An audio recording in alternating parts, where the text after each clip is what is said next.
Is learning Turkish hard?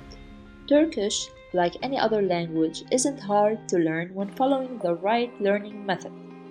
The Turkish language has its own rules to follow, and as the millions who were able to learn the language, so could you. It won't happen in a day or two, of course. It will take time as much as you devote for learning it, and of course, using the right methods. That's why some people learn it faster than others.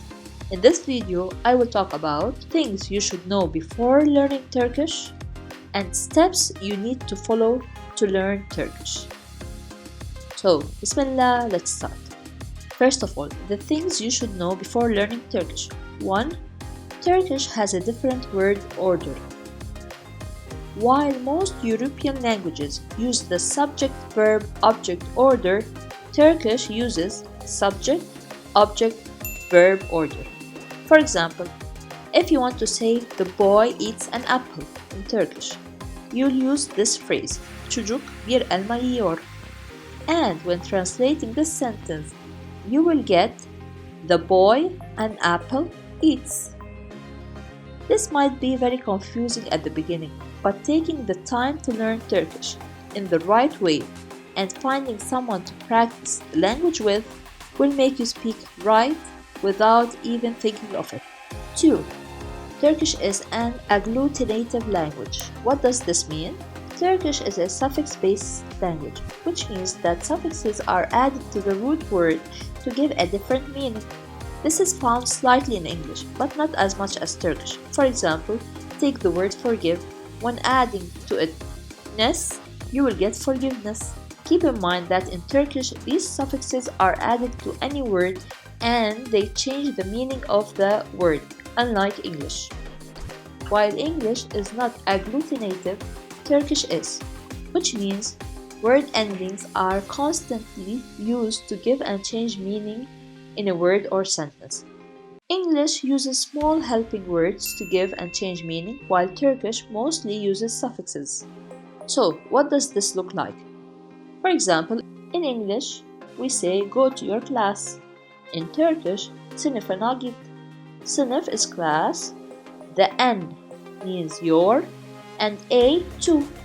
So, sınıfına means to your class. Another intimidating example for new learners. Kork means fear. Korkusuz, fearless. Korkusuzlaştır, to make someone fearless.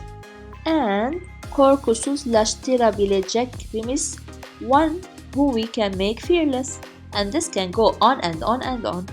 This might be very daunting to understand at the beginning, but understanding this pattern and with the right learning method, you will get a good understanding of Turkish agglutination. 3. Turkish has formal and informal pronouns. Just like some languages such as French, Turkish uses different pronouns in both formal and informal way. With a friend or a family member, we use sen, which means you. And in a formal speech, like when speaking with a stranger or to your boss, we use siz, which also means you. 4. Each letter is spelled in a Turkish word. In an English word, it is very common to pronounce letters in a different way than what they are written. For example, the PH in the word phrase is pronounced as F, and the list goes on. In Turkish, this is not common. Every letter in a word is pronounced as it is.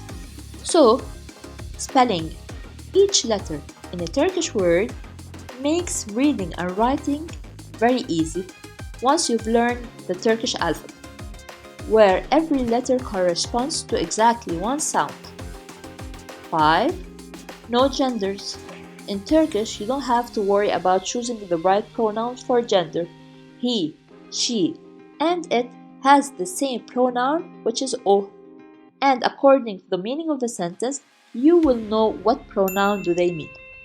Also in Turkish, the personal pronoun is indicated by the verb ending, which make personal pronouns unnecessary in a sentence except when wanting to emphasize them.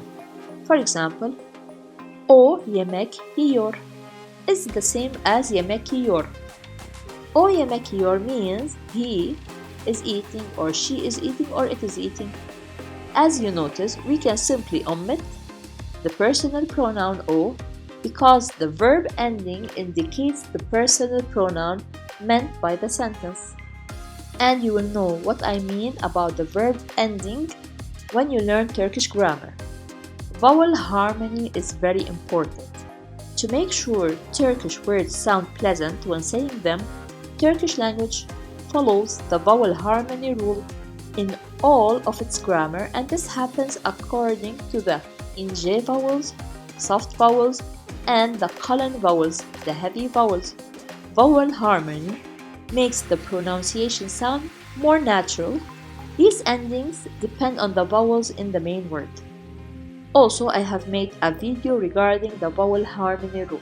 You can go back to the channel and check it. Steps you need to follow when learning Turkish. 1. Learn the Turkish alphabet. The Turkish alphabet consists of 29 letters, 8 vowels, and 21 consonants. It uses the same Latin alphabet as English, just with a few exceptions. Master pronunciation. Turkish pronunciation is not complicated as it is a phonetically written language. Each letter has one sound. 3. Build your vocabulary.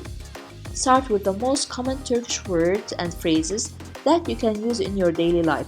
Turkish has loan words from French, English, Arabic, and other languages. I have a playlist specially for the most used Turkish words and phrases. Immerse yourself in Turkish every day by listening to Turkish music, podcasts, watching movies, listening to news, and also reading kids' books and stories. Now it is your turn to tell me what is the first step that you are going to follow to learn Turkish. And when I mentioned things you should know before learning Turkish, what was the step or point that you were surprised to hear and maybe haven't heard before? Thank you for staying to the end of the video. If you find it beneficial, subscribe to the channel and share it with other Turkish learners. Assalamu alaikum.